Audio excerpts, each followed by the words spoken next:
Village Média sur Europe 1, le journal du village. Journal qui commence par une actualité glaçante. Oui, 9 journalistes ont trouvé la mort hier dans un attentat à Kaboul. Parmi eux, le chef du bureau local de l'agence France Presse. Les journalistes étaient clairement visés à 8h30. Un premier attentat suicide a fait plusieurs victimes civiles, tout près du siège des services de renseignement afghans. Une demi-heure plus tard, plusieurs journalistes sont sur place pour couvrir l'événement. Un deuxième kamikaze se fait exploser. Ce matin, je vous recommande une lecture, celle du blog Making of de l'AFP. C'est un blog sur les coulisses de la fabrication de l'info par l'agence. Et vous y trouverez quoi ? Un texte d'octobre 2016, signé Shah Maraï. C'est lui, le photographe, qui a été tué hier matin. Son témoignage est donc glaçant. Il raconte l'avant 11 septembre, quand les talibans l'empêchaient de photographier tout être vivant, puis l'espoir déçu après l'invasion américaine. Je le cite. « La vie me paraît même plus dure que sous les talibans à cause de l'insécurité chaque matin pour venir au bureau chaque soir en rentrant. Je pense à la voiture piégée, au kamikaze qui va peut-être surgir de la foule. » Fin de citation. C'était les mots de Shah Maraï, mort dans l'exercice de son métier le 30 avril 2018. On continue avec des nouvelles de Laurent Wauquiez. Oui, on va passer à un sujet moins grave. Souvenez-vous, en février, l'émission Quotidien révélait l'enregistrement des cours que donnait Laurent Wauquiez à l'EM Lyon. Il donne toujours d'ailleurs des cours où il dézinguait tout le monde, de Gérald Darmanin à Nicolas Sarkozy, en passant par Angela Merkel. Le Wauquiez-gate faisait la une de toute la presse politique. Le boss des Républicains était furibard et voici comment il réagissait alors sur BFM TV. Les méthodes auxquelles se sont livrés un journaliste sont des méthodes de voyous. Et je pèse mes mots. Il s'est livré à une manipulation et a tendu une embuscade. C'est pour cette raison, et je le dis très simplement, que j'ai décidé de porter plainte et de saisir le CSA. Plainte et CSA, double menace donc, à laquelle Yann Barthès avait rétorqué le soir même sur TMC. Écoutez. Et moi je vous précise que Quotidien a toujours été respectueux de la vie privée, sauf que dans ce cas il s'agit d'une parole publique, d'un homme public face à un public et qui évoquait des sujets politiques. Et donc s'il y a un procès, il va être passionnant, car ce sont des sujets passionnants. Sauf que 2 mois plus tard, le spectre de ce procès passionnant s'éloigne en catimini. Quotidien n'a reçu aucune notification de plainte. Et au CSA, on me l'a confirmé, on n'a rien reçu non plus, toujours pas. Laurent Wauquiez aurait-il donc bluffé ? Pas possible. Il a dit, je l'annonce simplement.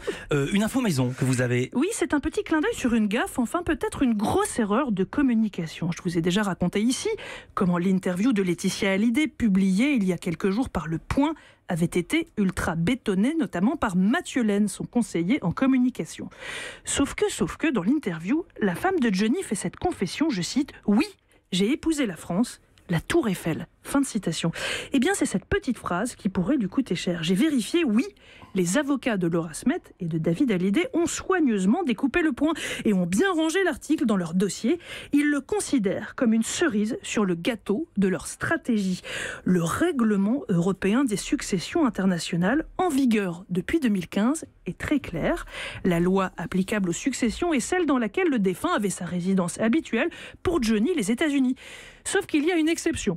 C'est l'alinéa 21-2 du dit règlement européen.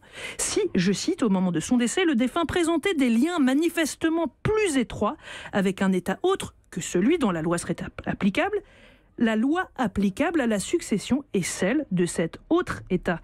Donc, quand Laetitia dit « j'ai épousé la France », elle prend le risque de faire état elle-même de ces liens plus étroits. Aïe, aïe, aïe. Et puis on termine par un petit tour au Royaume-Uni. Oui, après la succession, le mariage devrait peut-être faire notaire, moi. Le samedi 19 mai, comment y avoir échappé ? Son Altesse Royale Henri de Galles, prince du Royaume-Uni, de Grande-Bretagne et d'Irlande du Nord, aussi familièrement appelé Harry, épousera mademoiselle Meghan Markle, actrice américaine. Hier, nous avons appris 2 infos essentielles à ce sujet. D'abord, Meghan a mis Harry au régime sec en prévision du D-Day à base de smoothie et de quinoa.